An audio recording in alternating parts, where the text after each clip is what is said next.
A paz de seus irmãos, graças a Deus estamos aqui nessa noite para dar início a esse estudo bíblico que vai trazer o nosso amado irmão.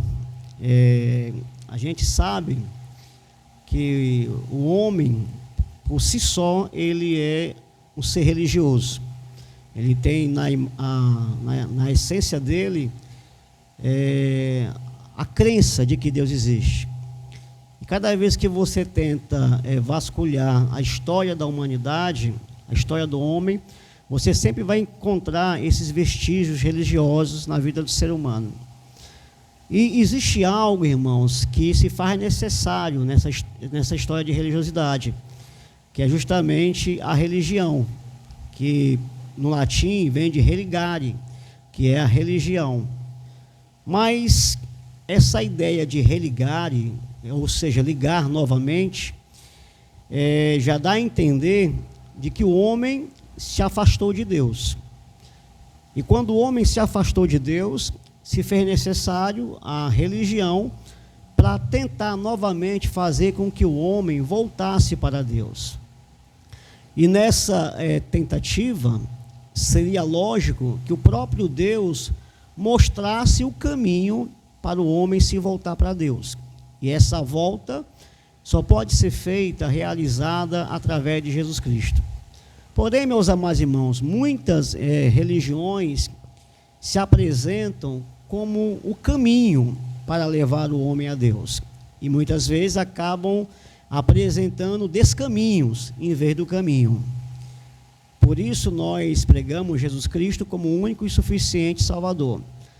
E nessa noite nós vamos ser abençoados com esses estudos sobre seitas e heresias, e eu fiz o convite ao evangelista Jean Carlos, que prontamente, irmão, se dispôs a trazer esses estudos. Então, o evangelista Jean Carlos, evangelista da nossa igreja, é formado em biologia, biólogo, foi professor, irmão, do Instituto Pietista de Cultura, e é um dos fundadores, irmão, da Comissão de Missões da Igreja Batista Renovada Moriá, em Fortaleza. Então, ele vai nos agraciar nessa noite, trazendo esses estudos, que vão ser realizados de 15 em 15 dias. Então, eu convido o evangelista Jean a vir aqui, convido a igreja de irmãos a ficar de pé também, nós iremos orar, e depois da minha oração, o irmão evangelista Jean vai estar com a palavra. Louvado seja Deus. Soberano e eterno Deus, Pai amado, Pai santíssimo, nós te damos graças, meu Deus, por esta primeira aula, Pai, onde nós temos o intuito, meu Pai, de pregar a Tua palavra.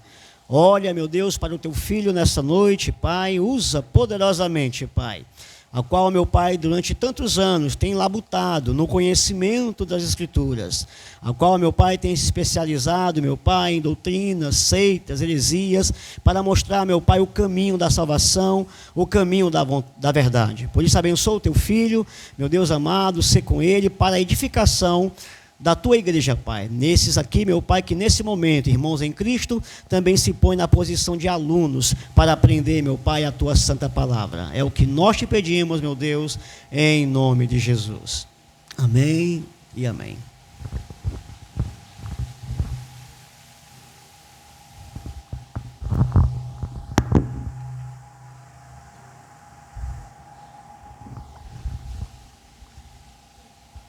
Amém. Saúdo os irmãos com a paz do Senhor, né? E a todos que irão ter acesso às informações que serão transmitidas nessa noite.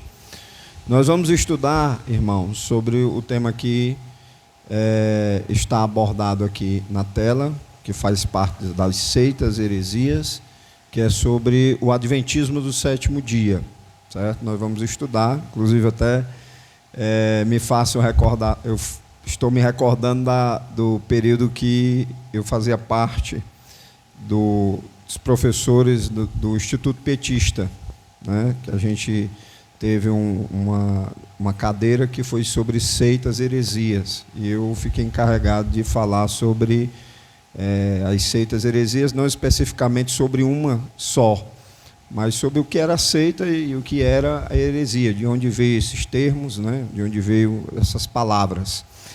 Mas dentro né, desses estudos, existem vários movimentos, né, denominados cristãos no meio evangélico, que hoje se confunde, né, com os evangélicos tradicionais.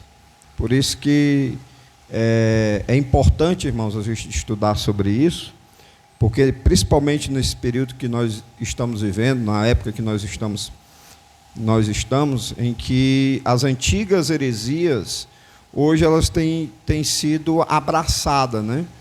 Hoje tem sido aceito, quando em primórdios, na antiguidade, eram combatidas, né? eram refutadas, e hoje em dia, eu acredito que pelo fato da maior parte do cristianismo intitulado evangélico tem estudado pouco a respeito da palavra de Deus. Hoje existe, eu faço até uma crítica, que hoje em dia as pessoas querem aquelas mensagens, né, já prontas, aquelas informações já prontas que estão dentro da internet, né?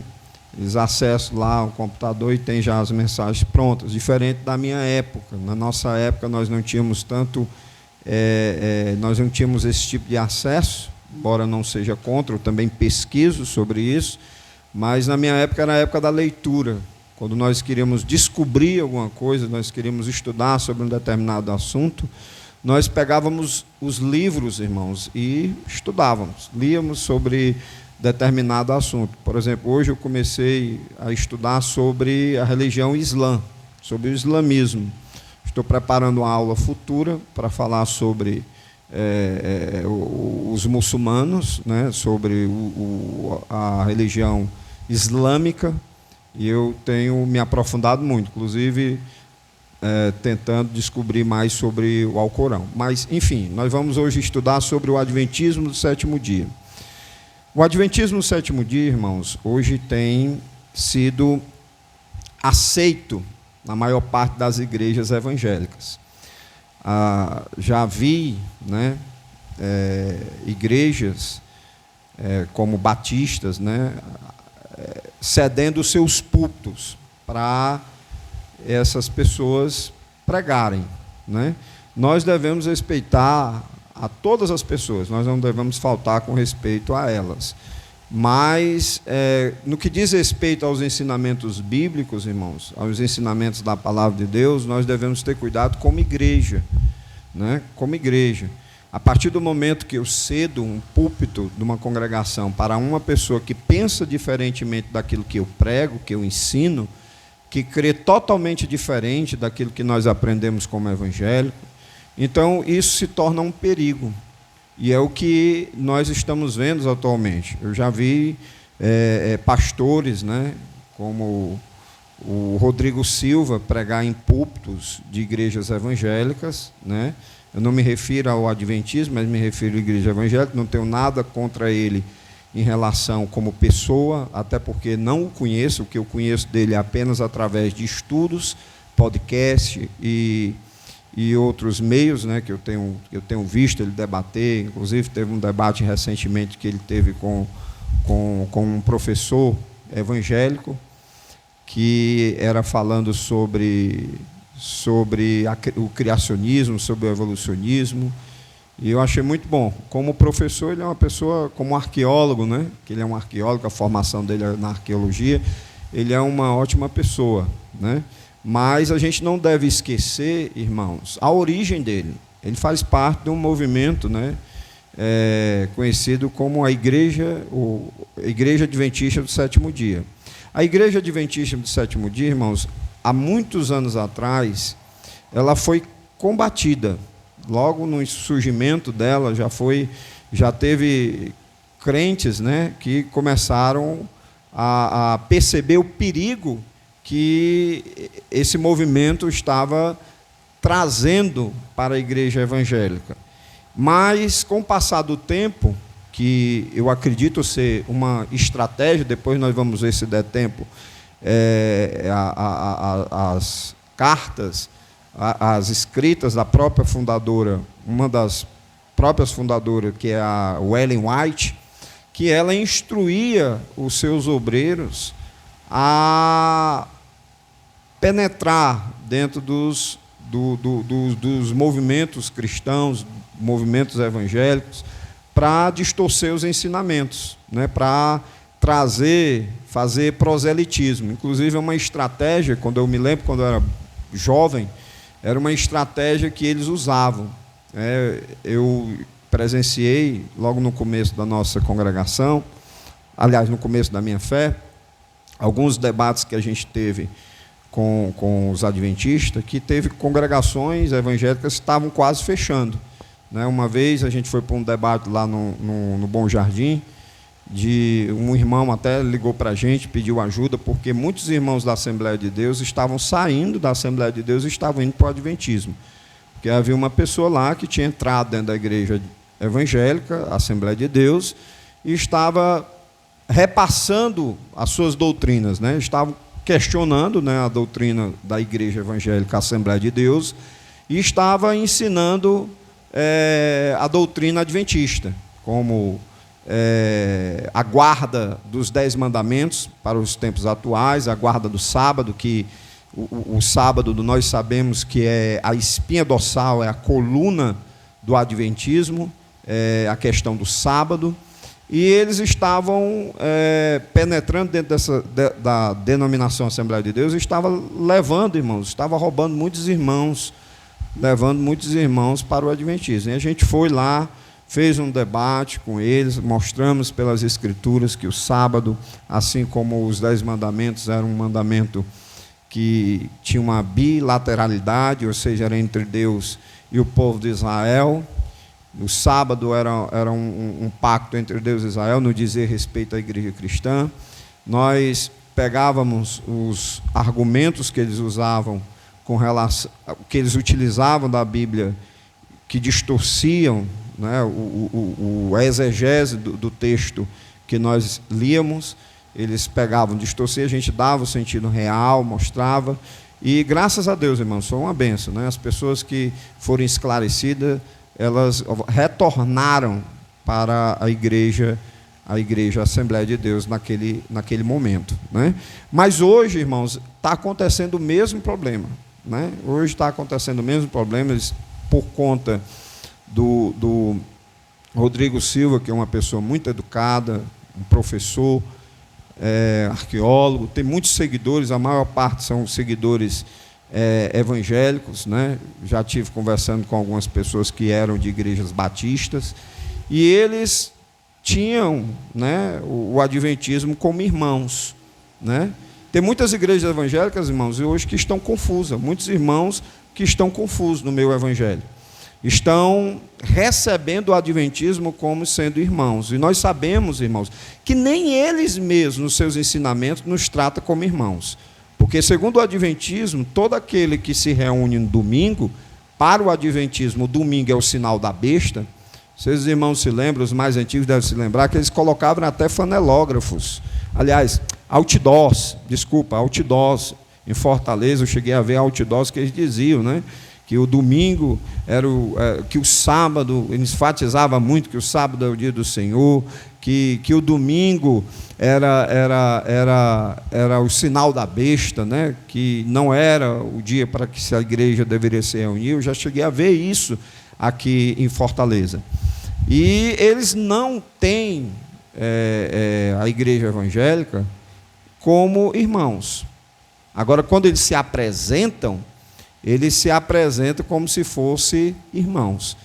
É até pior do que o testemunho de Jeová, porque o testemunho de Jeová, que também é uma seita, quando eles vão ensinar alguém, quando eles vão visitar e chegam na casa de alguém, ao borda, eles vêm dizendo que, já vem mostrando que eles estão com a verdade e nós não conhecemos, que as outras pessoas que são de outras denominações estão erradas.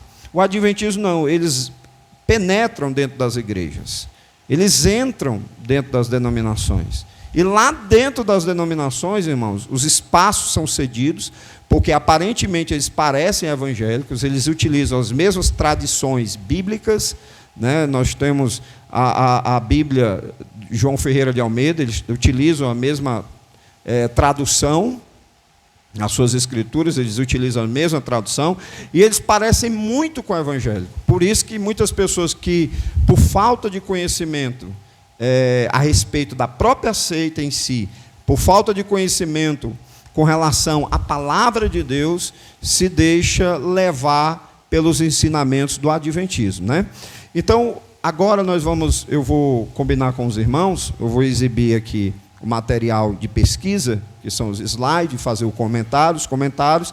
No final, os irmãos podem ir anotando.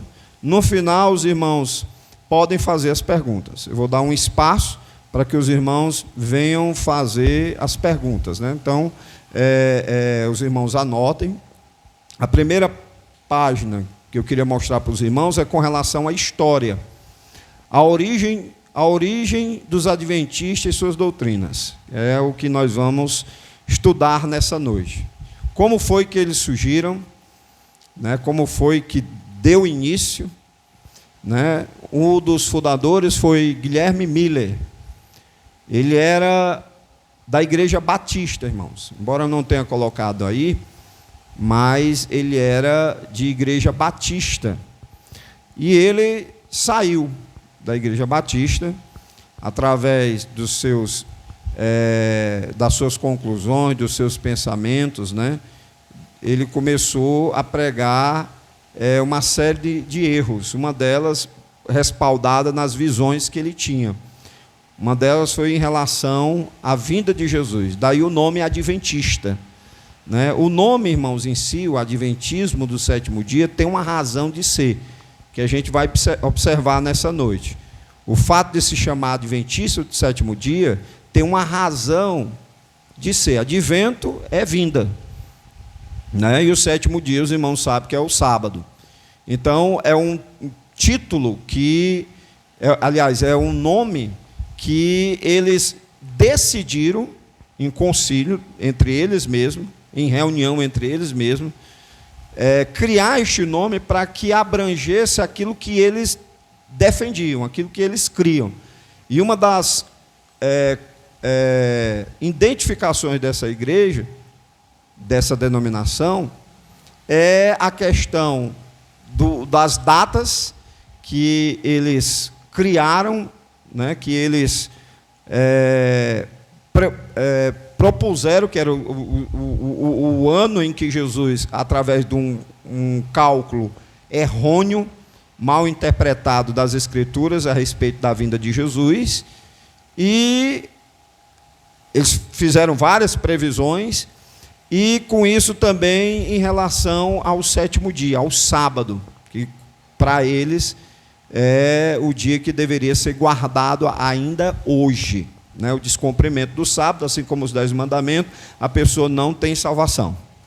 Então, essa é a doutrina adventista, mas a gente vai ver com mais profundidade. Então, aqui diz, o advento do sétimo dia, o adventismo do sétimo dia, teve sua origem por meio de duas pessoas.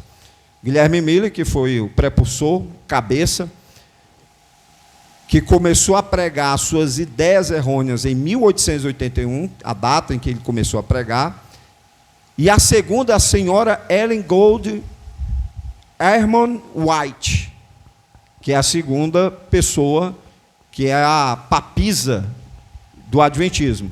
É interessante, irmãos, que quando nós lemos e ouvimos eles falarem, eles não mencionam Miller. Por quê? Porque Miller, embora tenha sido um cabeça, o principal, ele se arrependeu e voltou para a igreja evangélica. Ele se arrependeu dos seus ensinamentos, a sua provisão em relação à vinda de Jesus não deu certo, e com isso ele ficou frustrado, e ele retornou para a igreja batista, ele retornou para a igreja evangélica. Mas aí, irmãos, a seita estava formada, né? Daí, Ellen White, junto mais outro grupo, que começaram a compor, né? Se ajuntaram, colocaram para frente as ideias de Miller, e assim o Ellen White teve outras visões que ela reinterpretou aquilo que Miller havia começado. E aí, hoje nós vemos a Igreja Adventista do Sétimo Dia. Passa para outra página. Surgiu após o grande desapontamento do dia 23 de março de 1843, em que William Guilherme Miller interpretou erroneamente Daniel 8,14 como sendo a data segundo a vinda de Cristo, em que voltaria de maneira visível nas nuvens. A assembleia realizada em Battle Creek, em Michigan, nos Estados Unidos, em 28 de setembro de 1860, determinou que o nome deveria refletir os ensinos distintivos da igreja, razão pela qual recebeu o nome de Adventista do Sétimo Dia. Aí eu coloquei aqui embaixo, né? Adventista vem de advento, que é vinda, logo aqui, os irmãos podem ver, e aqui, sétimo dia, referente ao sábado, é a espinha dorsal, é a coluna do adventismo. Então, aqui deu início o adventismo no sétimo dia. Foi nesse período aqui, através de uma interpretação errônea de Daniel 8,14. Próxima página. Miller. Eu dividi o pensamento dos dois principais, que foi Miller e Ellen White. Fixou a data para a vinda de Cristo em 1843 e 1844, conclusão tirada do cálculo das 200 e 300 tardes e manhãs do livro de Daniel 8, 13 e 14. Ele chegou a essa conclusão num cálculo que ele fez lá, não sei de onde veio isso, e ele disse que calculou e seria nesse ano aí a vinda de Jesus. Por que o grande desapontamento, irmãos? Isso aí ficou na história dos Estados Unidos. Porque muita gente, irmãos, vendeu as suas propriedades, muitas pessoas se afundaram na promiscuidade por causa dessa data aqui prevista. Ou seja, houve uma movimentação, uma grande movimentação, porque essa previsão aqui, irmãos, como não só essa, mas teve outras previsões que os irmãos devem bem se lembrar, né, as de Nostradamus, né, que havia profetizado o final dos tempos. Eu me lembro que alguns anos atrás o pessoal tinha uma data específica que ia acontecer uma série de catástrofes, e é interessante que você vê como é que é uma profecia, né? Mal interpretada. Às vezes a gente diz assim, rapaz, como é que pessoas cultas podem se levarem por tais coisas? Mas os irmãos devem se lembrar que alguns anos atrás, não me lembro o ano, basicamente não consigo me lembrar o ano, mas teve uma profecia de Nostradamus que muitas pessoas do mundo acreditaram, irmãos, que seria o fim dos tempos. E muitas pessoas começaram a fazer coisas indevidas, né? Vender propriedade, outras pessoas começaram a fazer quase as mesmas coisas que aconteceu nesse período aqui. Por isso o grande desapontamento, porque eles se desapontaram, porque deu a data e não aconteceu nada. Aí imagina, irmãos, quantas pessoas não tiveram prejuízos, né? Porque venderam tudo que tinha. Teve gente lá que se vestiu todo de branco, segundo os registros históricos, né? Isso daí não é os livros evangélicos que contam, mas os próprios livros de história mencionam isso. Muita gente se vestiu de branco nesse dia, foi para as colinas, né? Subiram as colinas esperando a vinda de Jesus. Eles subiam, ficavam lá e aguardavam Jesus retornar, né? Foi nesse período. A palavra de Deus ensina, aí eu botei o versículo, a referência, os irmãos podem consultar depois, mas daquele dia e hora ninguém sabe, nem os anjos que estão no céu, nem o Filho, senão o Pai. Olhai, vigiai e orai, porque não sabeis quando será o tempo. Marcos 13, 32, 33. Interessante que nem Jesus aqui disse que sabia o tempo, né? Miller sabia, né? O próprio Jesus, ou seja, Miller sabia uma coisa que nem Jesus sabia, né? Mas daquele dia e hora, ninguém sabe, nem os anjos do céu. Miller sabia, né? Mas unicamente o meu pai, ou seja, o pai compartilhou com Miller, mas não compartilhou com o filho, né? É meio esquisito, né, irmãos? Meio esquisito isso aí. Vigiai, porque não sabeis a que hora há de vir o vosso Senhor. Por isso estai-vos preparados também, porque o Filho do Homem há de vir, a hora em que não penseis. Mateus capítulo 24, versículo 36, 42 e 44. Aí são as referências bíblicas, a própria palavra de Deus diz que não se sabe o dia e a hora, né? Vigiai, porque não sabeis o dia nem a hora que o Filho do Homem há de vir. Mateus 25, 13. E aqui embaixo, e disse-lhes: não vos pertence saber os tempos ou as estações que o Pai estabeleceu pelo seu próprio poder. Atos capítulo 1, versículo 7. É interessante que esse daqui de Atos 1, 7, irmãos, foi depois que Jesus ressurgiu dos mortos, né? Ressuscitou. Quando ele...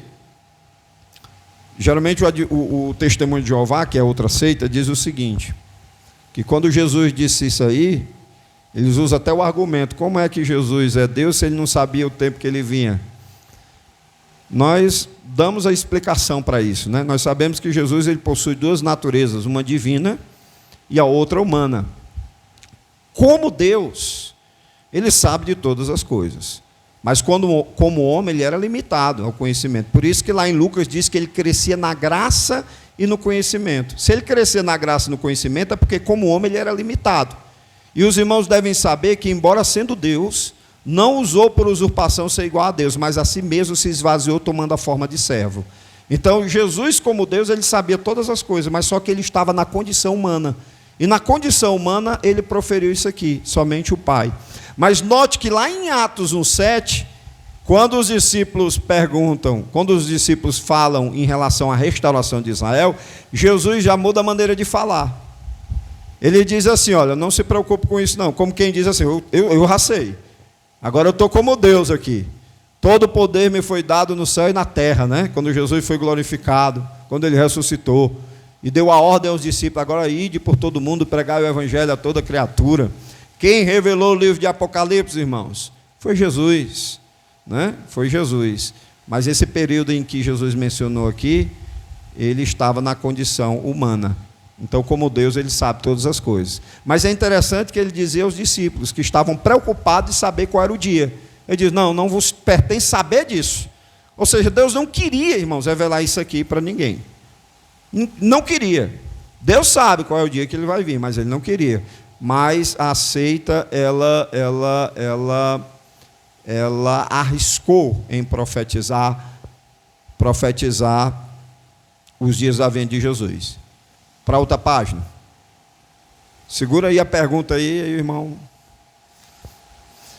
As doutrinas da senhora White profetiza e papiza dos sabatistas. Irmãos, Miller é esquecido. Se você falar com qualquer adventista, Miller foi esquecido. Eles nem mencionam. Agora, Ellen White, não. Chegou o momento em que eles colocam os escritos de Ellen White em pé de igualdade com as escrituras sagradas, que é o livro, um dos livros bastante conhecido, que é como se fosse a Bíblia do Adventismo, que é o Grande Conflito. É como se fosse. Esse livro aqui, o Grande Conflito, que foi escrito pelo Ellen White, eu peguei o mais antigo que tinha, porque aqui ele diz as datas que ela, não sei como, segundo ela teve uma revelação, Deus revelou para ela, né, uma reinterpretação dos erros de Miller, e ela deu um jeito lá de tentar consertar a interpretação lá, a profecia, a revelação de Miller. O que eu acho impressionante disso aí, falando para os irmãos, é que como é que Deus usa um profeta e o profeta profetiza uma coisa errada, irmãos. Como é que isso pode ser? Os profetas que foram usados na Bíblia Sagrada, você vê que era com precisão. Nenhuma profecia, irmãos, de Deus na Bíblia Sagrada, dos profetas, tanto do Velho Testamento, ou aqueles que foram usados no Novo Testamento, eles eram precisos naquilo que dizia. Né? Aí vamos lá. O espírito de profecia. A gente já comecei a falar sobre isso. Suas revelações, profecias, e botei entre parênteses, escritos em pé de igualdade com a Bíblia. Aqui é a confissão deles, né? Cremos que Ellen White foi inspirada pelo Espírito Santo, e seus escritos, o produto dessa inspiração, tem aplicação e autoridade especial para os adventistas do sétimo dia. Negamos que a qualidade ou grau de inspiração dos escritos de Ellen White sejam diferentes dos encontrados nas Escrituras Sagradas. Extraído, eu botei aqui, quem quiser anotar ou quiser tirar uma imagem aqui, pode tirar, extraído do livro Desmascarando as Seitas, página 14, e da revista deles, a própria revista deles, Revista Adventista de fevereiro de 1984, onde eles diziam isso. Hoje eles já mudaram, porque isso aqui, irmãos, é uma afirmação muito perigosa. Você está colocando em pé de igualdade as Escrituras o escrito de uma pessoa. E eles mudaram esse discurso aqui. Eles mudaram, porque isso aqui é muito pesado, irmãos. Eles estão colocando os escritos de Ellen White em pé de igualdade. Ou seja, estão dizendo que a mesma inspiração, por isso que eu coloquei papisa.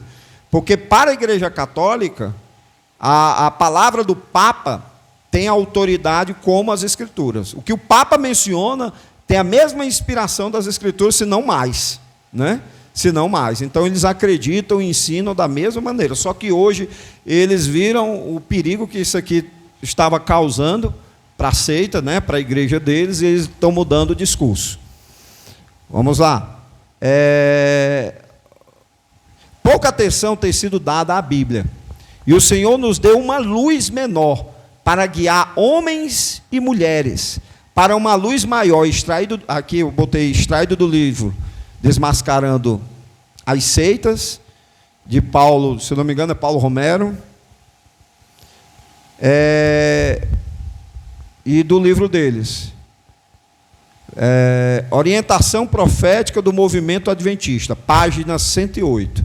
Você consultar essa página aqui, que tem acesso também pela internet, você vai ver essa mesma confissão.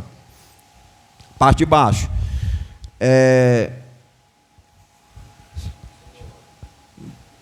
Eu vou para cá, irmão, porque eu estou vendo aqui com dificuldade. Pronto, agora que melhorou. Disse o meu anjo assistente, ai de quem mover um bloco ou mexer um alfinete dessas mensagens.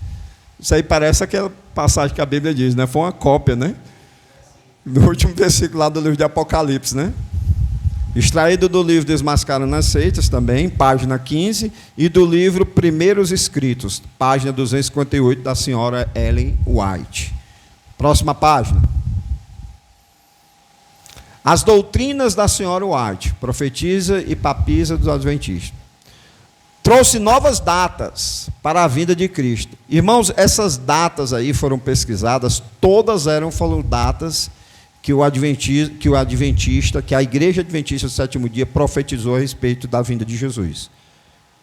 Todas essas datas aqui, 1842, 1850, 1852, 1854, 1855, 1863, 1867, 1866, 67, 68, 77. Se eu não me engano, eu acho que ela bateu o recorde da Testemunha de Jeová. Né? Os Testemunhos de Jeová, para quem não sabe, é filha do Adventismo. Daí a razão porque eles têm uma doutrina muito similar com relação à imortalidade da alma, o sono da alma, né? Eles creem praticamente da mesma maneira. Eles acreditam que o inferno é a sepultura e que a alma é o fôlego de vida. O fundador, Charles Russell, fundador dos Testemunhos de Jeová, participou do movimento adventista logo nos primórdios. Daí a razão, o porquê ele assimilou algumas doutrinas, né, que são bem parecidas. Então, os Testemunhos de Jeová são filhas, de uma certa forma, do adventismo. E eles têm a mesma característica, os seus fundadores, a profecia em relação à vinda de Jesus.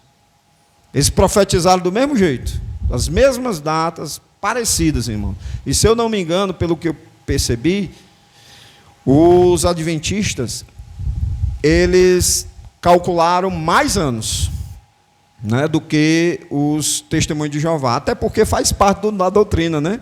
Faz parte do nome deles, adventista, né? Que é a vinda de Jesus. Aí teve a revelação de que Cristo voltaria à terra antes da abolição da escravatura. Aqui são as falsas profecias, viu, irmãos? As falsas profecias da Ellen White.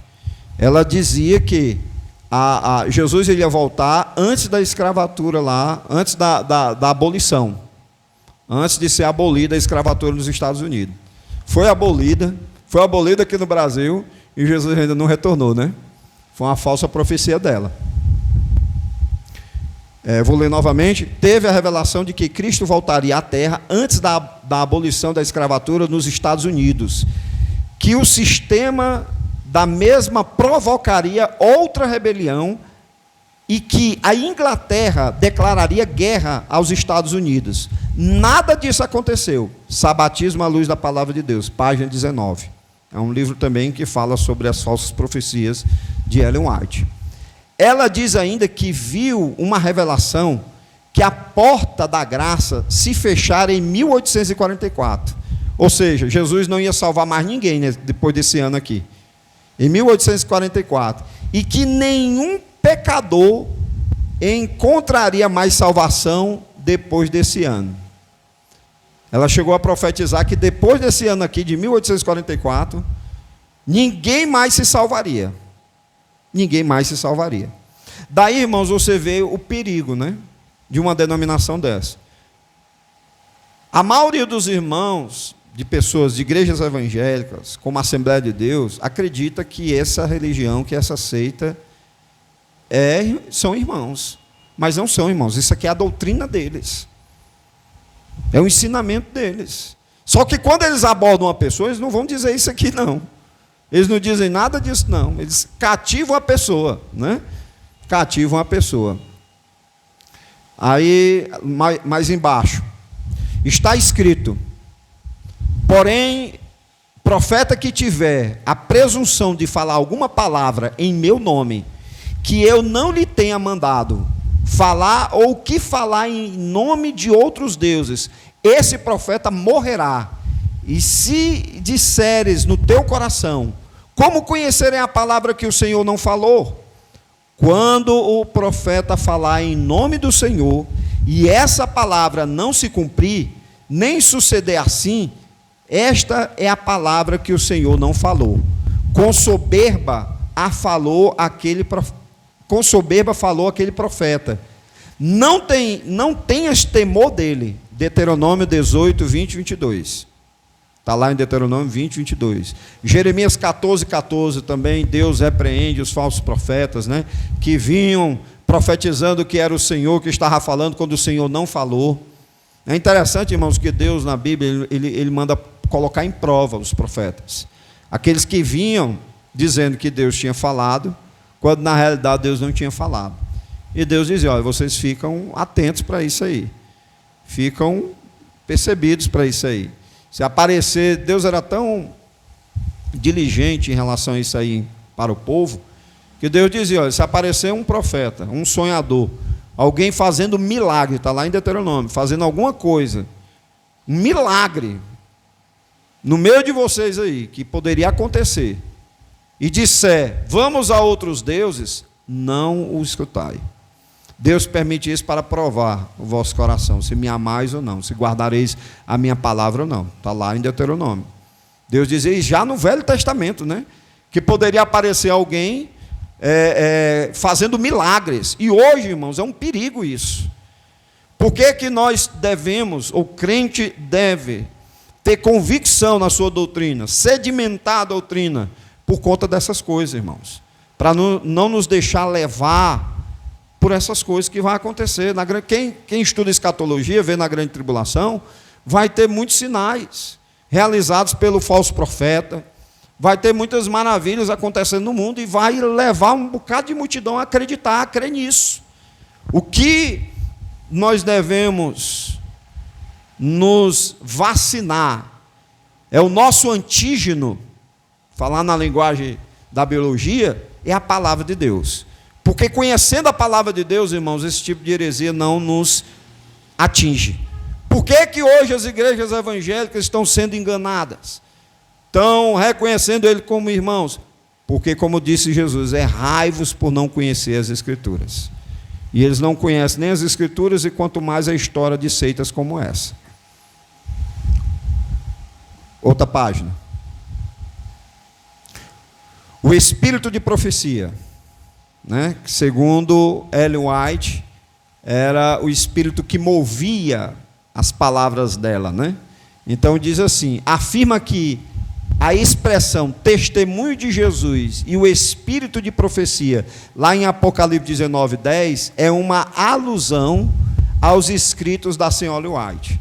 Você vai ver lá, não tem nada dizendo isso, irmãos, mas eles dizem que essa profecia se refere aos escritos dela. Sabe com quem nos faz lembrar essa afirmação? Os mormons. Os mormons, eles são interessantes. Eles não têm a palavra de Deus como nós a temos. Nós temos a palavra de Deus como sendo ela a palavra de Deus inerrante, não tem outra senão ela. Os mormons, que é a igreja dos santos dos últimos dias, a igreja dos santos dos últimos dias, não é o nome, né? Os mormons, eles têm um outro evangelho de Jesus Cristo, porque segundo a doutrina dos mormons, a Bíblia ela foi adulterada, ela foi modificada. Então, Deus, através do anjo Moroni, trouxe uma nova revelação a Joseph Smith, através de 2 placas de ouro, que ele redigiu um novo livro chamado Outro Evangelho de Jesus Cristo. Agora, é interessante, é onde vem a similaridade da seita com os adventistas. Os mormons dizem, tudo que vai favorecer a eles, eles utilizam a Bíblia. O que não favorece, eles ignoram. Tem uma passagem lá no livro de Apocalipse, não sei se os irmãos se lembram, que o anjo, a Bíblia diz que João diz, vê um anjo anunciando um evangelho. Não é? Não tem essa passagem? Ele diz que esse anjo anunciando o evangelho era o anjo Moroni anunciando o evangelho a Joseph Smith. Era uma revelação. Olha aí como é que é interessante isso. Ou seja, eles não têm a Bíblia Sagrada como sendo a palavra de Deus, mas naquilo que eles querem utilizar dela para apoiar os ensinamentos, aí eles pegam. É como o Espiritismo. O Espiritismo não considera a Bíblia como sendo a palavra de Deus inerrante. Ela diz que é um livro que tem que se considerar algumas coisas, outras não. O que condena eles, eles rejeitam. O que fala a favor deles, que eles interpretam, né? Aí eles pegam. Da mesma forma, irmãos, os adventistas do sétimo dia. Eles pegam aquela tradução lá de Apocalipse, que fala, que não tem nada a ver, quando a gente vai ler lá, não tem nada a ver, está se referindo àquilo que Jesus está revelando a João. Se você for ler lá em Apocalipse 19:10, era a revelação do próprio livro. O espírito de profecia que lá que estava falando era a própria Bíblia que estava sendo revelada, os acontecimentos que estavam sendo revelados a João. Aí eles forçam, numa interpretação errônea, um sofisma, em dizer que se referia aos livros da senhora Ellen White. O outro ponto dela, defendido, o juiz investigativo. O negócio vai engrossando, viu? Vai ficando pior. O juízo investigativo, a doutrina da redenção incompleta, que segundo o adventista William Edson, que foi outro herege, foi outra pessoa também que teve um papel muito importante para o adventismo, ele reinterpretou a profecia de Miller e foi chancelada por Ellen White, que foi lá de Daniel 8:13. Aí ele diz assim, eu coloquei aqui o lugar onde ele viveu, né? Mississippi, Estados Unidos. em uma visão, afirma que em 1844, note, que tudo é com base em visão, né? Vocês perceberam? Tudo é com base em visão. A Igreja Católica também, né, irmãos? Quando ela foi fundada, Constantino, quando fundou o catolicismo, foi através de uma visão que ele teve, né? Toda seita, irmãos, ela tem uma coisa em comum. É o modo, como é que chama o pessoal? Modus operandi, é? Não é um termo, né, que o pessoal usa na criminalidade, né? Modus operandi. É a mesma característica. Então foi através de uma visão. Eu tive uma visão. Cuidado com esse negócio de visão, irmãos, que às vezes pode ser visagem, né? Não seja nem uma visão, uma visagem. Aí diz aqui, ó, segundo a visão, afirma que em 1844 o Senhor Jesus entrou no santuário no céu. Ou seja, Miller tinha entendido, na visão dele, que essa profecia de Daniel 8,13 era Jesus voltando. Mas aí, como em 1844 Jesus não voltou, para não ficar feio para o adventista, aí esse cidadão aqui, William Edson, ele interpretou que nesse período aqui, nesse ano, na realidade não foi na terra que Jesus entrou, não. Foi num lugar que estava lá no céu. Ele saiu de um canto para o outro. Ele estava aqui, aí foi para o outro canto. Aí, não, tive uma visão que Jesus entrou no outro canto, lá no céu. Né? No céu, para purificar, completando a obra da redenção humana, com base em uma exegese errônea de Daniel 8,13, reinterpretação da profecia de Miller, que fracassou. Então eles tinham que fazer alguma coisa desesperada, porque senão, irmãos, isso aí custaria até a vida de muitos deles, né? Porque muita gente aí teve um prejuízo grande, faliu por conta dessa profecia de Miller. O outro ponto, a observância da lei, que é uma das características do adventista.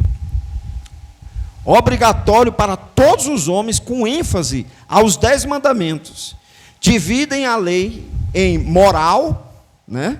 Eles fazem essa divisão, depois eu vou explicar o porquê que eles fazem isso.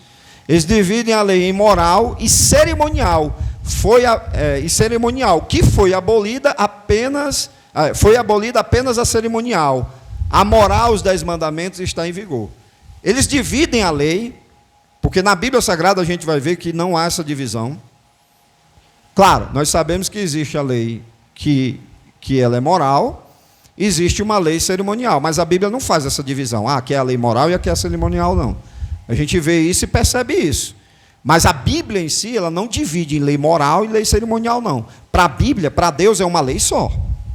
É uma lei só. Mas eles dividem em lei moral e cerimonial justamente para refutar passagens em que a Bíblia diz que a lei foi abolida. Como lá de Colossenses, que os sábados foi abolido. Aí eles dizem, não, o que foi abolido foi a lei cerimonial, a lei moral, que é o decálogo, que é os 10 mandamentos, ela está em vigor ainda. Assim eles dizem. Passa para outra página. E a espinha dorsal do adventismo, a guarda do sábado. Quem não guarda o sábado não pode ser salvo, ou não pode salvar-se. É interessante que eles são hipócritas, irmão. Quando eles dizem assim, quando você vai argumentar com um adventista, você pergunta a ele, rapaz, o que é que eu faço para ser salvo? Não é a fé? Ele vai dizer, você é salvo somente pela fé. A gente não nega não, é pela fé. Mas, se você não guardar o sábado, a prova que você tem fé mesmo é se você guarda os 10 mandamentos e o sábado. O sábado é a coluna do adventismo. É a coluna. Então eles enfatizam isso aí. Né? E que o domingo, irmãos, para quem não sabe, quem gosta de alisar adventista, aí o domingo, ele diz, toda pessoa que se reúne no domingo, ou guarda o domingo, está guardando o sinal da besta. Inclusive, diz nesse livro aqui, tem um capítulo todinho que Ellen White diz isso. No Grande Conflito. Que o domingo foi criado pelo Constantino, né? Para que a igreja, assim, tivesse essa adoração. Nós sabemos, irmãos, que o domingo não é do mesmo nível que é o sábado. Nós sabemos disso. Nós não nos reunimos no domingo como o judeu ou como o adventista se reúne no sábado. Nós nos reunimos no domingo porque é o dia representativo de quê? Da ressurreição de Jesus. São os pontos do Novo Testamento que a gente percebe, a igreja primitiva se reunia, partia o pão no primeiro dia da semana, é um dia importante. Por exemplo, se uma pessoa trabalhar no dia de domingo, ela vai para o inferno? Não. Não. Porque ela é um dia como todo dia. Mas se torna especial para nós, igreja, porque é o dia que Jesus ressuscitou dentre os mortos. Então é um dia especial. Lá no livro de Salmo, a Bíblia diz, alegrai-vos nesse dia, né? Que foi o dia em que Jesus foi feito pedra angular, foi no dia que ele ressuscitou. Então nós prestigiamos esse dia, não no mesmo nível do sábado. Eu ainda até digo mais, que o domingo, o primeiro dia da semana, ainda tem muito mais valor do que o último dia da semana, que é o sábado. A Bíblia diz que as primícias sejam do Senhor, né? Então, o primeiro dia da semana qual é? É o domingo. Então, a primícia é de Deus. Claro, a gente diz assim, todo dia é de Deus.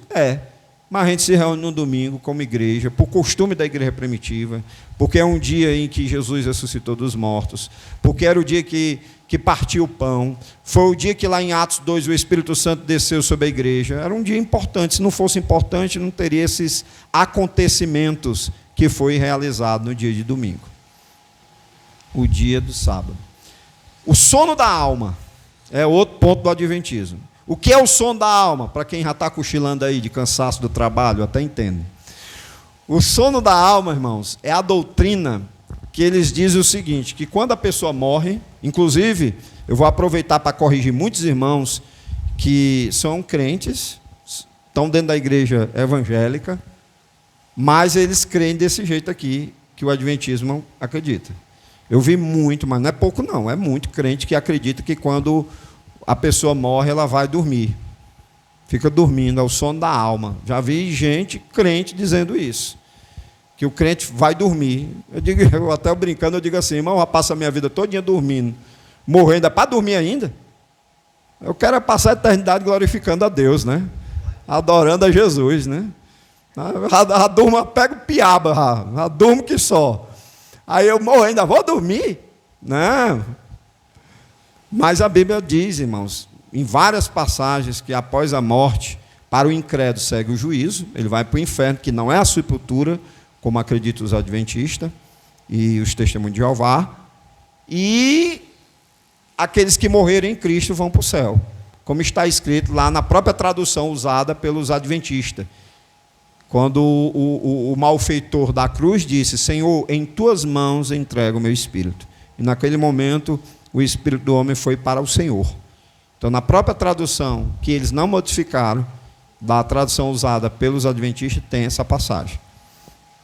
Então, o sono da alma é o espírito do homem deixa de existir depois da morte.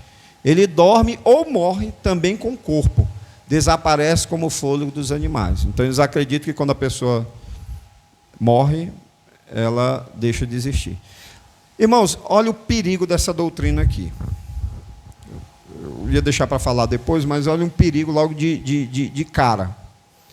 Porque se a pessoa ela deixa de existir, raciocine comigo. Se ela deixa de existir quando ela morre, quando ela retorna, ela não pode ser condenada por algo que ela cometeu. Por quê, irmão Jean? Porque não é a nova alma. Vocês entenderam? Não é uma nova alma que vem, não é um novo espírito que vem na ressurreição, porque eles acreditam na ressurreição. Irmão Jean, eles acreditam na ressurreição? Acreditam na ressurreição. Só que eles acreditam assim, que a pessoa vai ressuscitar, vai vir de novo. Não teria sentido uma pessoa ser julgada, se já que ela deixa de existir por um tempo, e depois, na ressurreição, ela passa a existir de novo, então, no momento que ela passa a existir, ela não tem nenhum pecado. Entendeu? A questão do raciocínio. Por quê, irmão Jean? Por que ela não deixou de existir? Se ela deixou de existir, então pronto, os pecados foram encerrados nela. Não é a lógica? E ela passa a existir de novo, então por que ela vai ser julgada por algo que ela deixou de existir? Foi aniquilada, acabou. Né? E aí é o perigo dessa doutrina.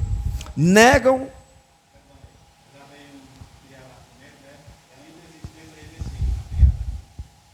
É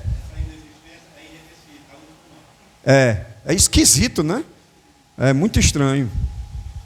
Negam a existência do inferno para acreditar num bocado de baboseira, um bocado de erro aí que a gente viu para trás, irmão. Tem que negar o inferno mesmo, porque vou dizer uma coisa: a pessoa acreditar no inferno, profetizando vários momentos que Jesus viria e não veio, rapaz, deve arder a cabeça de um povo desse aí. Rapaz, vamos aniquilar o inferno, porque qualquer coisa não tem condenação para a gente, não. E eles aniquilam a existência do inferno. Para eles, o inferno é a sepultura. A senhora Ellen White ataca todos os pastores evangélicos, inclusive está nos livros dela, evangélicos. Eu peguei os documentos, eu deixei, talvez não vai dar para exibir, mas eu vou deixar disponível para os irmãos, em que ela ataca mesmo, ela chama de herege mesmo, de filhos do diabo, quem acredita no inferno. Ela diz isso. No seu livro, O Grande Conflito, que é esse livro aqui que eu mostrei aos irmãos, nos chama de agentes de Satanás. Qualquer pessoa, irmãos, que acredita na existência do inferno como lugar de condenação para o ímpio, para o pecador, eles dizem que é agente do inferno. Ela diz que é agente do inferno. Porque pregamos a existência do inferno ardente, do inferno ardente. Esse livro e outras publicações da Casa Publicadora Brasileira, muitas vezes são vendidos em nossas igrejas. A maioria das igrejas evangélicas às vezes vende os livros dela. Eu já vi muito evangélico com o livro dela. Principalmente esse daqui, ó.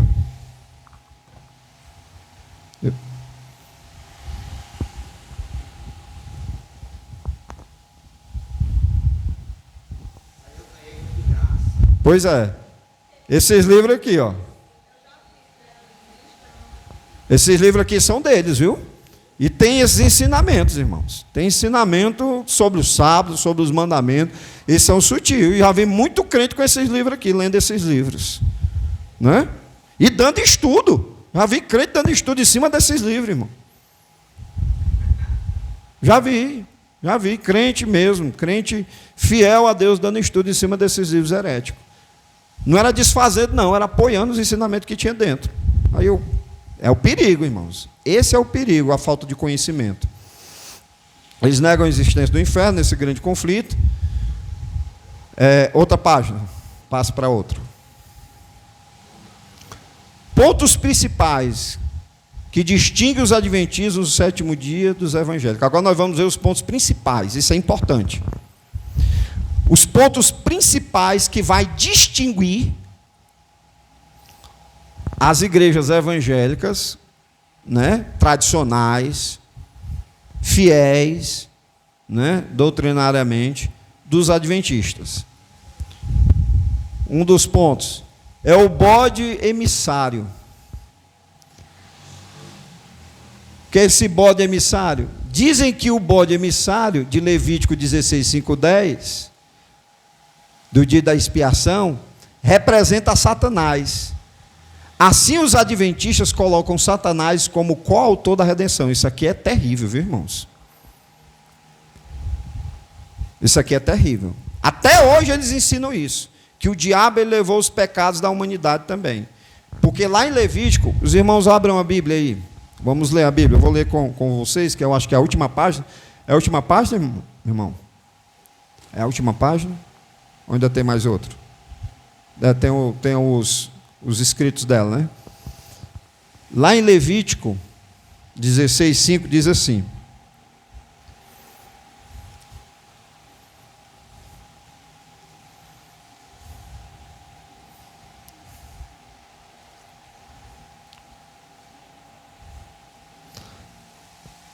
capítulo 16, versículo 5.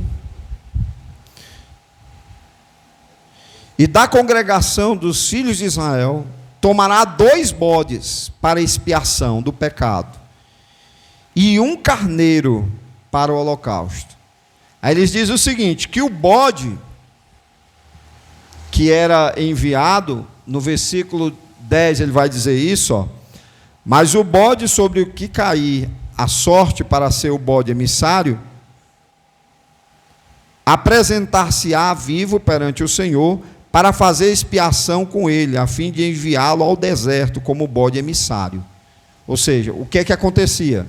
Um era imolado, que era sacrificado, e o outro era enviado para o deserto. O que era enviado para o deserto, eles diziam que era o diabo. Ele levava o pecado das pessoas, era o diabo. Então eles acreditam, ensinam que o diabo é co-autor da redenção. Ou seja, ele levou os nossos pecados também. Eles ensinam isso. Jesus, ele levou os nossos pecados, mas o diabo também. Então faz do diabo salvador também, né, irmãos? Porque ele levou os nossos pecados. E nós sabemos, irmãos, que tanto um como o outro é a representação de Jesus. A Bíblia diz que ele levou, né, os nossos pecados para o madeiro. Ele é o cordeiro que foi imolado e é aquele que levou os nossos pecados para o esquecimento. E diz a Bíblia lá em Hebreus, né, não mais me lembrarei dos seus pecados e das suas iniquidades. É a propiciação. Então, irmãos, é a representação de Jesus, as duas fases da representação de Jesus. Que ele é aquele que sacrificou, morreu pelos nossos pecados, pagou os nossos pecados, ao mesmo tempo a Bíblia diz que ele levou. Então é a representação, as fases do sacrifício de Jesus, expiatório de Cristo. Os irmãos entenderam? Aí, na próxima página, é o documento dela, né? Passa aí. Aqui é o que ela diz, irmãos. Está no livro dela. Deus tem na terra uma igreja que está erguendo a lei pisada a pés, apresentando aos homens o Cordeiro de Deus que tira o pecado do mundo. A igreja é depositada nas abundantes riquezas da graça de Cristo, e pela igreja será finalmente exibida a última e plena manifestação do amor de Deus ao mundo, que deve ser iluminado com sua glória. A oração de Cristo de que a igreja fosse uma, como ele e o Pai eram um, será afinal atendida. Será conferido o rico dom do Espírito Santo, e por seu constante suprimento aos filhos de Deus, tornar-se-ão eles testemunhos no mundo do poder de Deus para a salvação. Ela se refere isso à Igreja Adventista do Sétimo Dia. Para a Igreja Adventista do Sétimo Dia, qualquer outra denominação que não seja adventista é do diabo.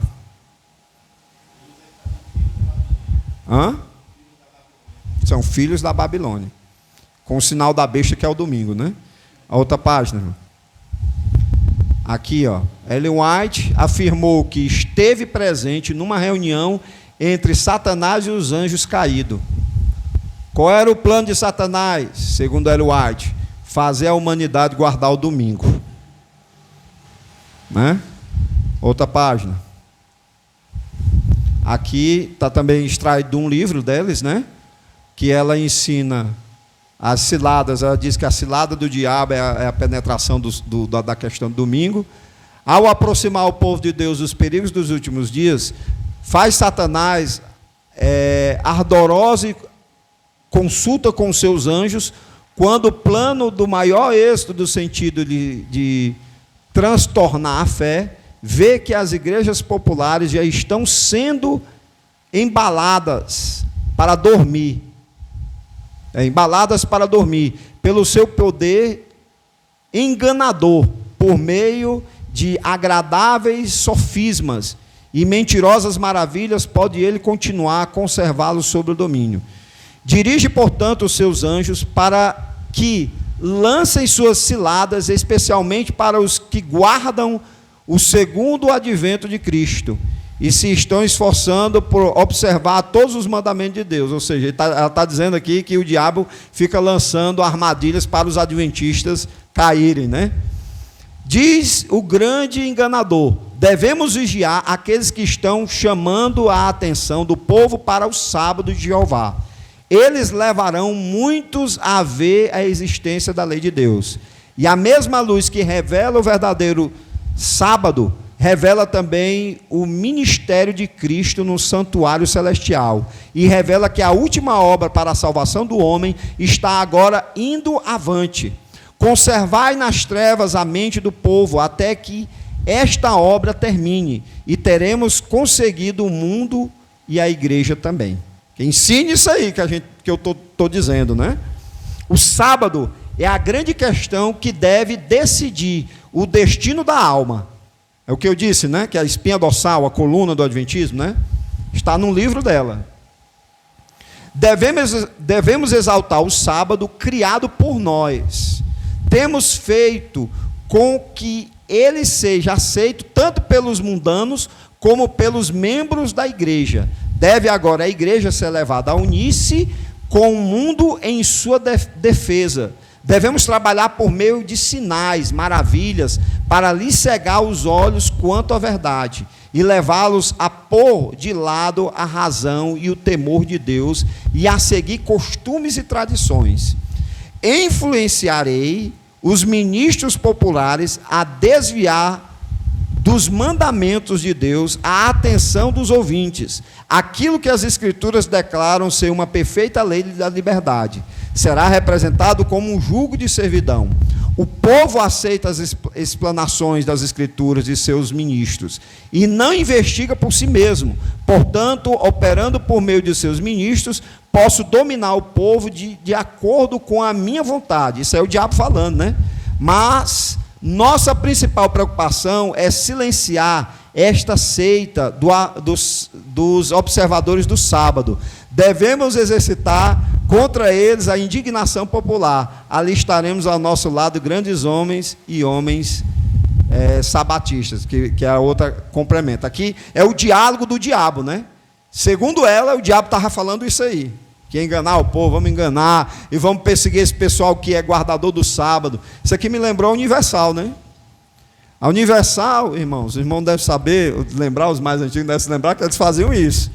Quando eles queriam meter medo, as pessoas ficarem assim, espantadas, eles pegavam uma pessoa supostamente endemoniada, né? Aí faziam uma entrevista com o demônio. Aí o demônio dizia, aí, o que é que você acha?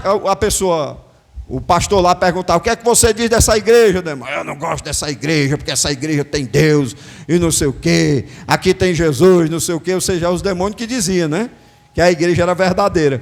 Quando eu li isso aqui, que segundo ela, era um relato que o diabo estava falando, né? Como é que ele iria enganar a humanidade, fazer a humanidade não guardar o sábado, e assim também o povo que guardava o sábado ia perseguir. Irmãos, eu me lembrei da seita, da Universal. A outra parte. Tem não, é só isso daí mesmo, né? Amém, irmãos? Então, isso aqui é uma exibição. Daí a gente vê o perigo que é o adventismo. A igreja adventista, ela é uma igreja perigosa. Por quê? Porque é uma igreja proselitista. O que é um movimento, o que é o proselitismo, irmãos? É sair aí pegando pessoas. Ela sai iludindo, ela pega pessoas que não conhecem a Bíblia Sagrada, que não estudam a palavra de Deus. Por que você deve estar atento à escola dominical? Deve participar das reuniões da igreja, irmãos, porque isso é o antígeno do crente. É a vacina. É ler. Hoje nós vivemos num povo que não gosta de ler, irmãos. Não gosta de ler a Bíblia. Aí quando aparece uma pessoa dessa, um grupo desse, aparentemente eles são educados, né? Quem ouve um podcast do Rodrigo Silva fica encantado. O homem fala muito bem, né? O cara fala muito bem. Eu vi uma com Marcos Ebelin, que eles falando sobre o evolucionismo, o cristianismo. Eu assisti todinho, acho que foi 4 ou foi 5 horas de duração, podcast, eu assisti todo. Eles falando sobre o criacionismo e o evolucionismo. Aí tem um momento lá que o Marcos Ebler é um crente, ele é crente em Jesus Cristo, é um homem defensor da verdade. Eu tenho uma admiração muito grande por ele, né? Eu não tive conhecimento pessoalmente, eu conheci de perto, mas não conheci pessoalmente. Ele é professor, se eu não me engano, é de Química, da Faculdade Mackenzie, né? E ele tem uma reação química que leva o nome dele. Mas teve um momento lá, irmãos, que o Rodrigo Silva apareceu mais crente do que ele, né? Porque o cara lá que estava entrevistando, né, citou lá uma passagem que falava de beber uma bebida alcoólica. Aí, na hora que o entrevistador lá abriu parênteses, perguntou se crente podia beber. Aí o Marcos Evelyn ficou calado, né? Ficou assim em silêncio. Mas aí o Rodrigo Silva, não, irmão. O Rodrigo Silva diz assim: eu não bebo porque eu sou crente em Jesus Cristo. E eu prego a salvação em Jesus. Irmãos, o homem lá, esse Rodrigo Silva, que é adventista, ele começou a evangelizar o entrevistador. Ele evangeliza para a pessoa aceitar Jesus. Aí quem vê isso aí começa, rapaz, um homem desse é um homem de Deus. Como é que um homem desse não está sendo usado por Deus? Aí é o perigo, irmãos. Porque nisso aí atrai, mas aí você não vê o que está por trás das cortinas, né? O que está por trás das cortinas é isso aqui. Eu oro para que ele venha se converter, né? Porque enquanto estiver no adventismo, irmãos, para mim não é crente. Porque o adventismo tem essa confissão de fé deles aqui. Você não é salvo se não guardar os 10 mandamentos e não guardar o sábado. Pastor, dá tempo de fazer alguma pergunta? Dá, né? Os irmãos querem fazer alguma pergunta? Eu já terminei aqui a minha exposição. Amém, irmão? Pode perguntar.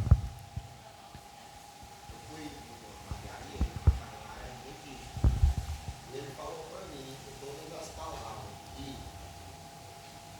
que o sábado é o selo da promessa, entendeu? Quem não guarda não é salvo. O selo da fé.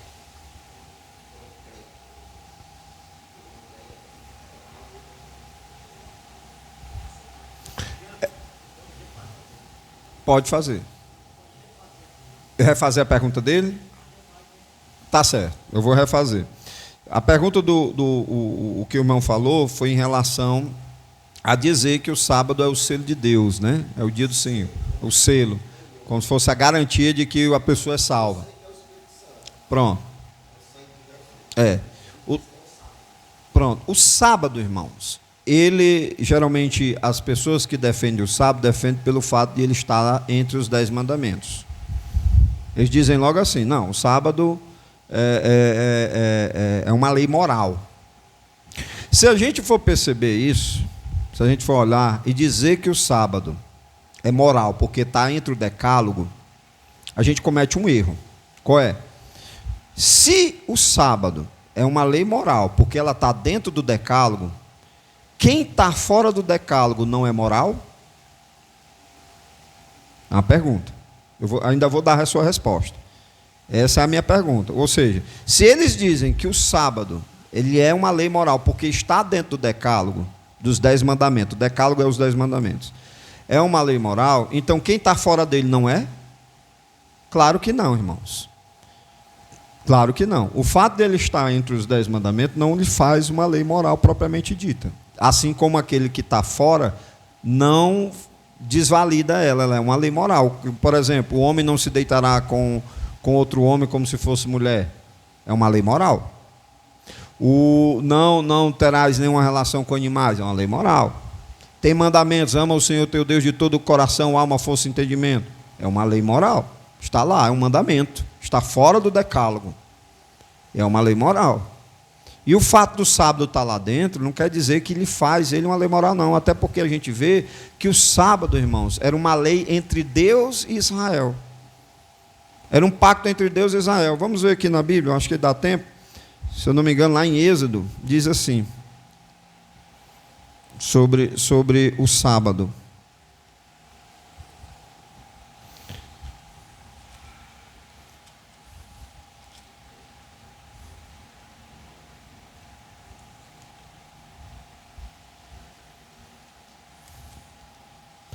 Capítulo de número 31.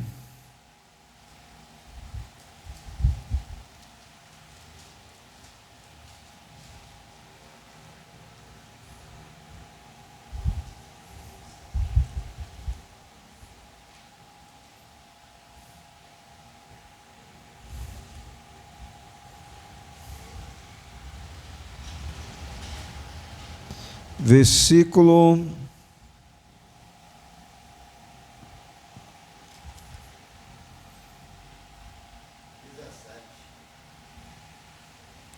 Pronto, vamos ler a partir do versículo 12. Falou mais ao Senhor Moisés, dizendo: Tu, pois, fala aos filhos de Israel: dizendo: certamente guardareis os meus sábados. Note que está no plural, né? Sábados, né? Que eles falam muito em relação a isso. Quando está no plural é festivo, quando está no singular é o moral. Mas você vê aqui que o próprio Deus ele usa no plural, né? Aristides, percebeu aí? Usa o plural. Sábados, porquanto isso é um sinal entre mim e vós, nas vossas gerações, para que saibais que eu sou o Senhor que vos santifica. Versículo 13, né? Portanto, guardareis o sábado. Olha aí, ele entra no singular. Eu gosto desse texto, irmão, que ele está envolvido tudo. Deus está dizendo assim: este é um sinal entre mim e vós. O sábado, assim como os 10 mandamentos, irmãos, ele era bilateral. Era entre Deus e o outorgado. Quem era o outorgado? Era o povo de Israel. Então era entre Deus. Deus não manda um mandamento para os gentios. Não manda. Lá em Salmo diz assim, segurem aí. Vamos lá para o Salmo. Livro de Salmo. Capítulo de números, aliás, Salmo de número 147. Versículo 19 e 20. Olha o que diz o salmista. Salmo 147, versículo 19 e 20. 147, versículo 19 e 20. Mostra a tua palavra a Jacó, e os teus estatutos e os teus juízos a Israel. Não fez assim a nenhuma outra nação. E quanto aos seus juízos, não os conhecem. Louvai ao Senhor. Deus está dizendo, olha, Deus fez isso para com Israel. Deus não fez isso com nenhuma outra nação.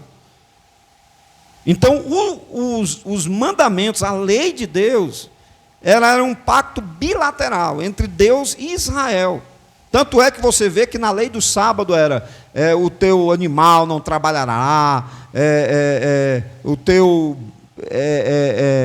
bicho, ele dizia assim, não, era tudo voltado àquilo que Israel fazia. Aí ele ainda diz assim, ó, ainda no texto lido, versículo 14, portanto guardareis o sábado, porque santo é para vós. Note que as expressões é para vós, entre mim e vós, né? Para vós. Aquele que o profanar certamente morrerá, porque qualquer que nele fizer alguma obra, aquela alma será eliminada no meio do seu povo. Se os adventistas, irmãos, querem tanto guardar o sábado, deveria guardar também a punição dela, né? Que aqui Deus diz assim ao povo de Israel, tanto é que uma pessoa foi pega apanhando madeira para queimar, e Deus mandou executar. Deus mandou executar. Então a lei do sábado era severa para o povo de Israel. Uma pessoa me perguntou uma vez por que Deus fez isso. Ora, irmãos, eu uso esse exemplo para uma pessoa drogada, uma pessoa que é viciada em droga. Não é que eu estou dizendo que vai matar ela, não. Mas, por exemplo, você tira uma pessoa das drogas, a pessoa é internada, passa não sei quantos anos apenas nas drogas. Aí ela consegue se libertar, aí volta a mesma coisa, a tendência dela é morrer. Aí imagine só, o povo de Israel passou 400 anos escrava, não é isso, irmãos? Ou estou errado? 400 anos no Egito, não conhecia os mandamentos de Deus, era escravo direto. Tem gente que diz, não, o povo de Israel guardava o sábado. Onde é que um escravo guarda o sábado, irmãos?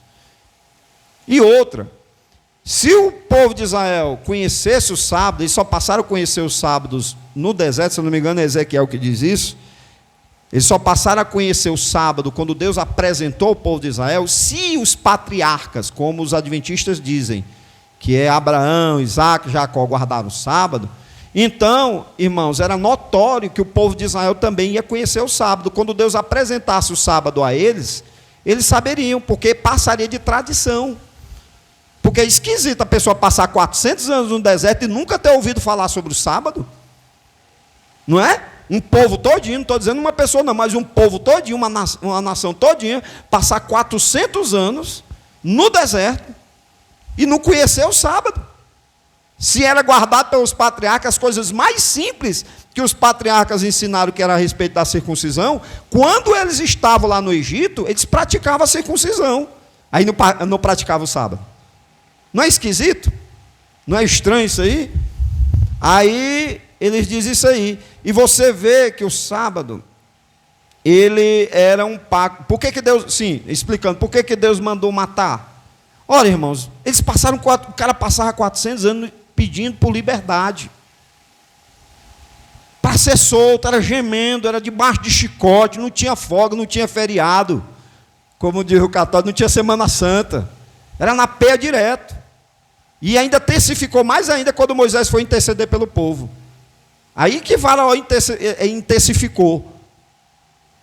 Aí a pessoa tem folga. Aí no dia da folga vai trabalhar. Aí Deus manda matar este homem aí. Mata este homem aí. As pessoas apedrejaram. Aí diz assim: 6 dias trabalhará, porém no 7º dia é o sábado do descanso santo ao Senhor. Qualquer que no dia do sábado fizer algum trabalho, certamente morrerá. Guardarão, pois, os sábados os filhos de Israel. Olha aí, irmãos, versículo de número 16. Guardarão, pois, os sábados os filhos de Israel, celebrando o sábado das suas gerações, por aliança perpétua. Enquanto houvesse o povo de Israel, enquanto tivesse Israel, eles iam guardar o sábado. Aí veja o versículo 17, que foi o versículo que o irmão citou.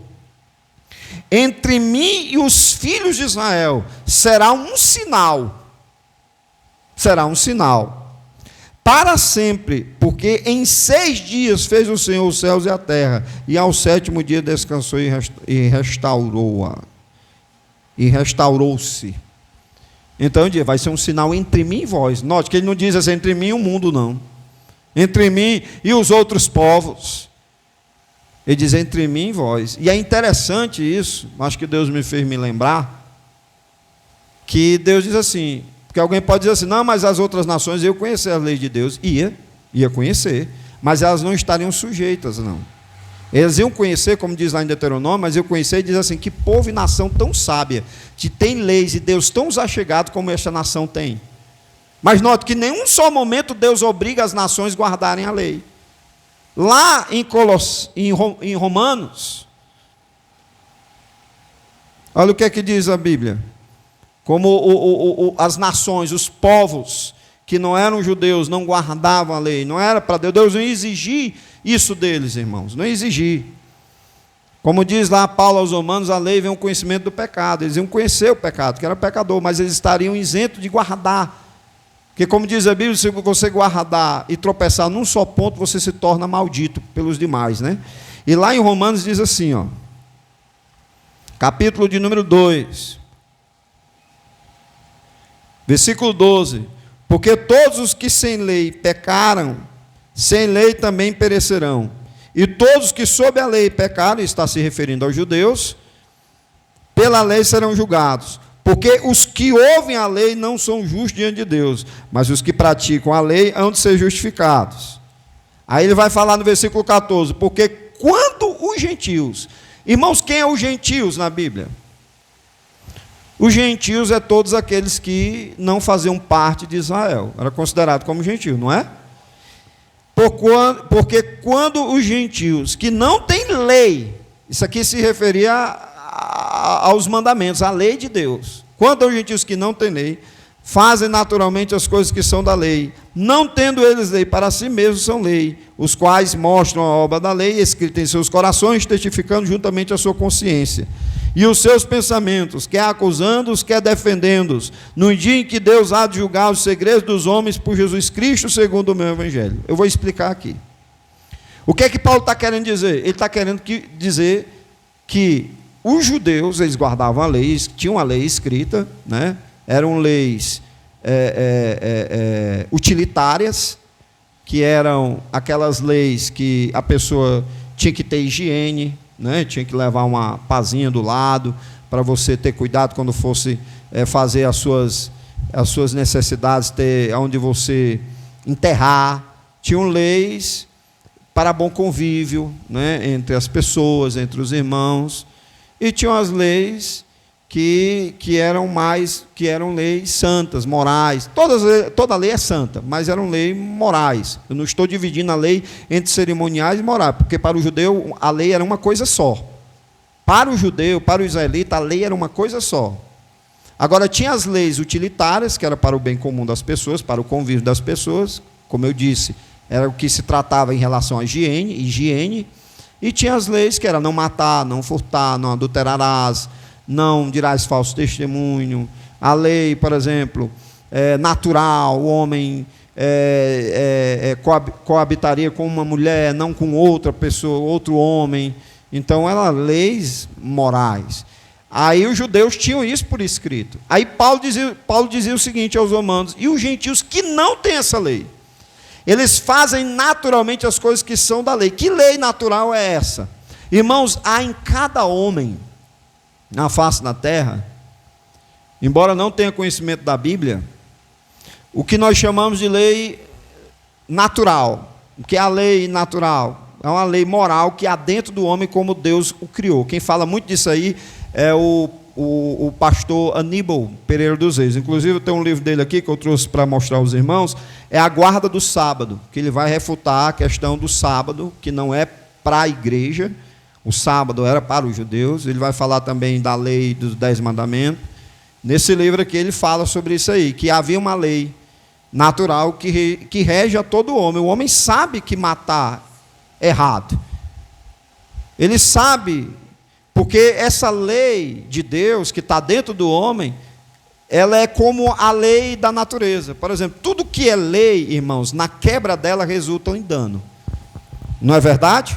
Por exemplo, se eu quebrar a lei da gravidade, vai ocasionar um problema. Se eu quebrar uma lei natural, vai resultar num problema para o ecossistema.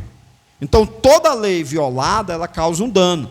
Às vezes a gente olha assim: eu queria ser livre como um trem, que anda aí, mas o trem tem uma lei, ele tem que andar por sobre o trilho, que se ele sair do trilho, ele causa um acidente. Ontem, lamentavelmente, eu testemunhei e vi um acidente de trânsito, em que um caminhão desgovernado, ele acertou um casal, motoqueiro, justamente com o filho. Mas eu fui ver o vídeo, o motoqueiro estava errado, foi fazer uma ultrapassagem pela direita, e sem capacete, e 3 pessoas numa moto. Uma criança de 5 anos, o pai e a mãe, morreram os 3. Por quê? Porque violou uma lei. Toda lei quebrada, ela causa danos. Então, havia essa lei natural em todos os homens. Agora, a questão do sábado, irmão Jean. A questão do sábado. Se o sábado, segundo o adventista, fosse uma lei moral, então a quebra dela em qualquer lugar do mundo seria pecado. Não é a lógica? Não é assim? Por exemplo, se eu estivesse em qualquer lugar do mundo, se eu quebrasse, por exemplo, se eu matar uma pessoa lá do outro lado do mundo, eu pecaria. Se eu mentir, se eu adulterar em qualquer canto do mundo, eu não cometeria a mesma infração? Se eu viajasse para a Lua, tem que quer ir para Marte, né? E lá matasse alguém, seria pecado, irmãos? Seria. Por quê? Porque está aos olhos de Deus. Agora, se eu for para um lugar desse, irmãos, e não guardar o sábado, como é que Deus vai me julgar, irmão? Se a lei do sábado dizia que é de um pôr do sol ao outro, e nesse lugar nem sol tem, como é que eu iria pecar? Como é que eu iria pecar? Não vou longe não, porque ninguém aqui vai para Marte, né? A não ser que entre na NASA e seja sorteado para ir. Mas suponhamos que você, irmão Jean, eu não gosto do Nordeste, está tão quente, e segundo a FUNSEMI vai ter o ninho nesse ano, eu vou morar lá na Antártida. Vou lá, vou pegar a irmã Marisa, vai eu, a Marisa, vai meus filhos, a gente vai morar lá na Antártida, porque aqui está quente demais. Estou aguentando não, montar uma igreja lá na Antártida. Lá nos polos. E a gente sabe, irmãos, tem dias lá, semanas, meses, que não tem pôr do sol. É um dia só, que o sol não se põe. É uma manhã, é um dia só. E tem dias que é a noite só. Agora eu pergunto, como é que uma pessoa vai guardar o sábado nesse lugar? Porque o adventista aqui, ele guarda o sábado como? O adventista, vamos ser bem sinceros, estou já concluindo. Ele começa a guardar o sábado dia de sexta-feira, como hoje, a partir do pôr do sol. Ele guarda até o outro dia. Quando é no pôr do sol do outro dia, ele volta a trabalhar. O adventista, ele faz isso. Ele faz isso. Agora, em outros lugares que o fuso é totalmente diferente do daqui, irmãos, não tem sentido ser uma lei moral, porque se for uma lei moral, seria uma lei volátil, seria uma lei flexível. Por quê? Porque num canto a pessoa poderia estar guardando e outro canto não. Entendeu? Não é esquisito? E outra, a Bíblia diz que você não deve, na lei do sábado não se deve nem acender fogo. Nem acender o fogo. Eles andam de carro. E a combustão, né? Quando você dá na chave acolá, eu que botei meu carro recentemente na oficina, eu tive uma aula do mecânico, ele me explicou toda a combustão do veículo. Diz que quando você dá na chave, o fogo acende lá no motor. Ele acende fogo, ele peca. Aí diz, não, mas não tem problema a gente fazer esse tipo de coisa, porque eles dizem assim, o trabalhar você não pode porque não é para Deus, as outras coisas você pode porque é para Deus. Irmãos, isso é a forma mais mirabolante da pessoa tentar explicar uma heresia, porque eles tornam uma coisa flexível, porque eles dizem isso aí. Qual é a diferença? A Bíblia diz o seguinte: quer comais, quer bebais, ou façais qualquer outra coisa, façais tudo para a glória de Deus. Porque eles dizem assim, não, você não pode trabalhar, porque... Mas seu trabalho, irmãos, é para a glória de Deus. Eles querem tudo dar uma explicação. Quando você cita lá Mateus 12, é um texto que até hoje não veio um adventista responder, que a Bíblia diz que eles colhiam espigas e debulhavam e comiam. Aí foram censurados, né? Aí os fariseus disseram, olha, teus discípulos fazem o que não é lícito fazer no dia de sábado. Aí Jesus diz, olha, vocês não leem o que diz a Escritura? Vamos ler só esse texto, irmãos, aí eu encerro por aqui. Lá em Mateus, capítulo número 12, se eu não me engano, Mateus 12. Tem muitas passagens no Novo Testamento. Argumentar, irmão, com o adventista, é só você pedir ele para mostrar onde é que tem no Novo Testamento um mandamento para guardar o sábado. Porque você vê que no Novo Testamento é citado toda a lei do Velho, mas não se cita o sábado. Você não vê um apóstolo dizendo para a igreja guardar o sábado. Você não vê Jesus dizendo para os discípulos guardar o sábado. Mas você vê a quebra deles. Lá em Mateus capítulo 12, diz assim.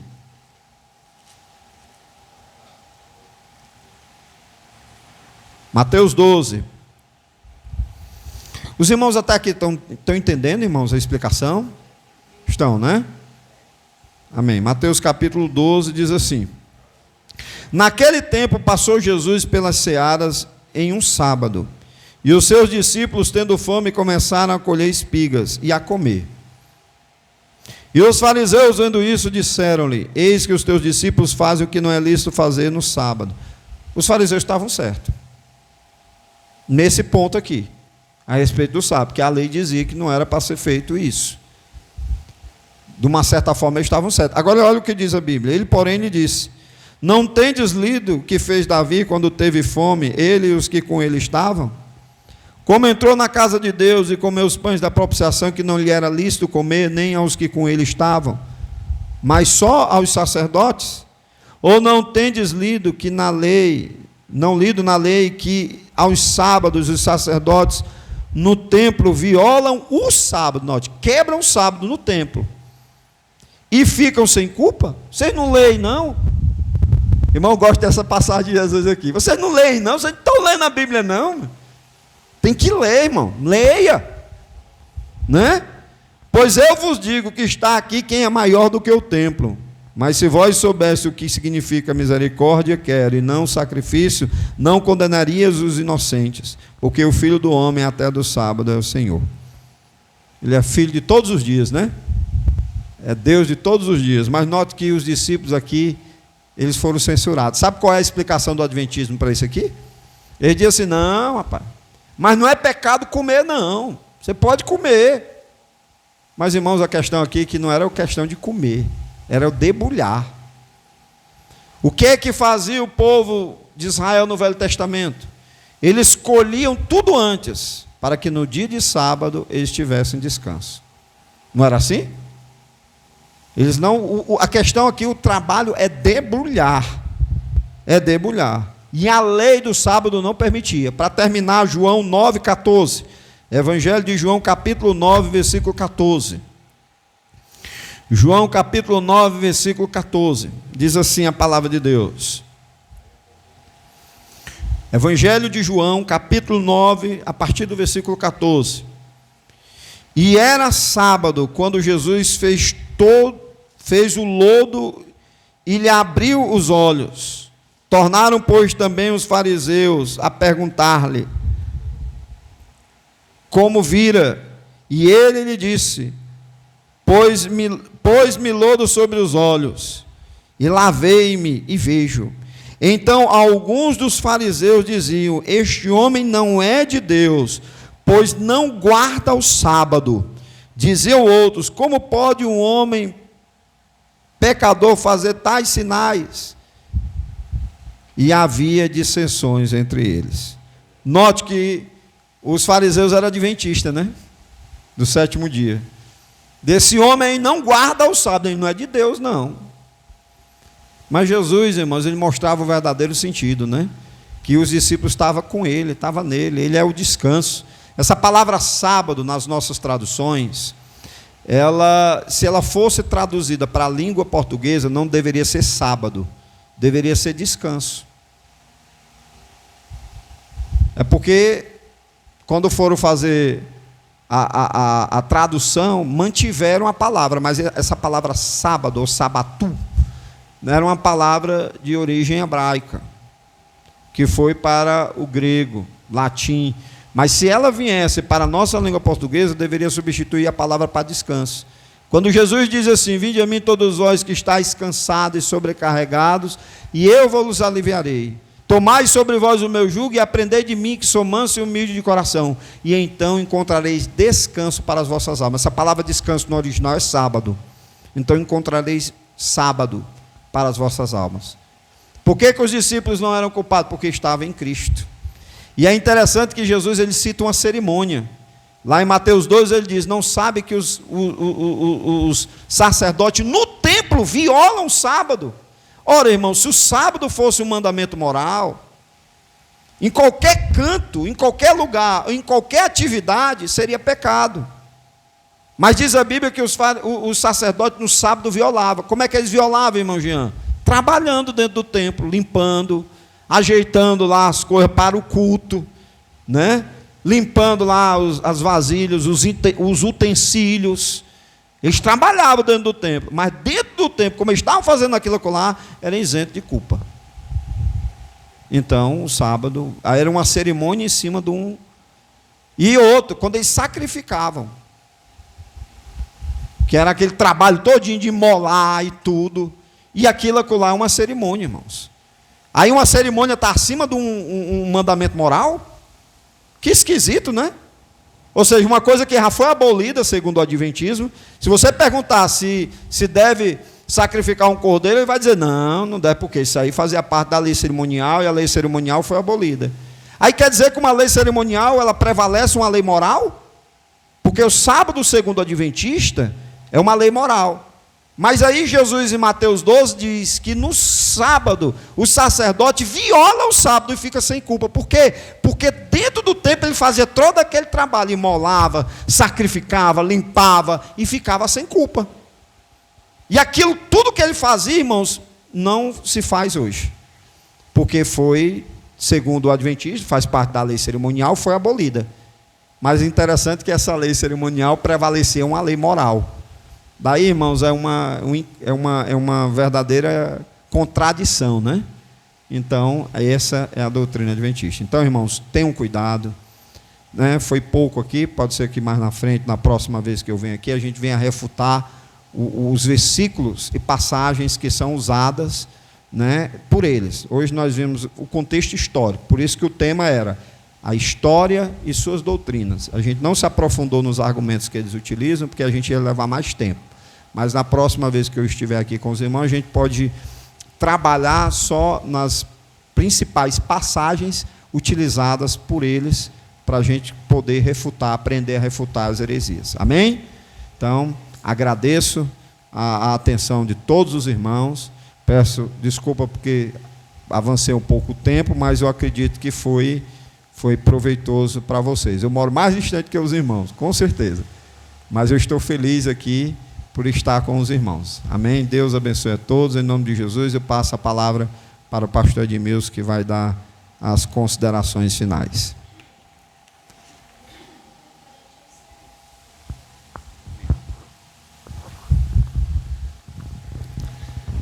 Amém, irmãos. Vamos ficar de pé nessa noite.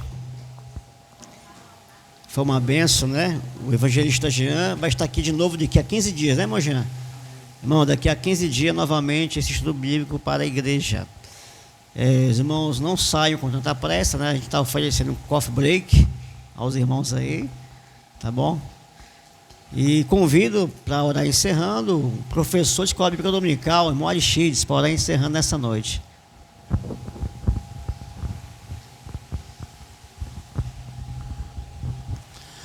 Amém, graças a Deus, a paz e a graça de Jesus.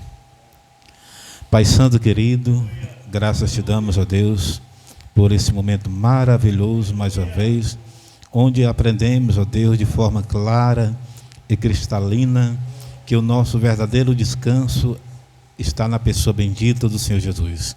Te agradecemos, ó Deus, por esse estudo maravilhoso, cujo objetivo é desembaraçar, é esclarecer acerca, meu Pai, de assuntos importantes para a fé bíblica, para a verdadeira fé em Cristo Jesus. Ó Deus, continua abençoando poderosamente o teu servo, ó Deus, evangelista, irmão Jean, continua habilitando, qualificando, para que possa fazer notória, ó Deus, o teu querer, a tua vontade, mediante a aplicação da tua palavra, que é santa, a única que é inerrante, a única que é perfeita, que supera qualquer outro livro, que supera qualquer outra suposta profecia, seja lá de quem for. Ó Deus, a tua palavra é a única, está sobre todos. Em nome de Jesus, abençoa cada irmão, cada irmã, que possamos aprender mais de ti, ó Deus, considerar cada ponto que foi explicado nesta noite. Ó Deus, dilata a nossa mente, o nosso coração, para que possamos crescer na graça e no conhecimento do nosso Senhor Jesus Cristo, para que venhamos, ó Deus, com sabedoria, com paciência, refutá-lo, ó Deus, os falsos ensinos, as heresias da seita que está aí abraçada em alguns arraiais evangélicos. Sim, ó Deus, despede o teu povo, em especial o teu servo, irmão Jean. Conduz, guarda, livra nessa viagem para o seu lar, para a sua família, em nome de Jesus Cristo, o Senhor de todos os dias. Amém. Glória a Jesus.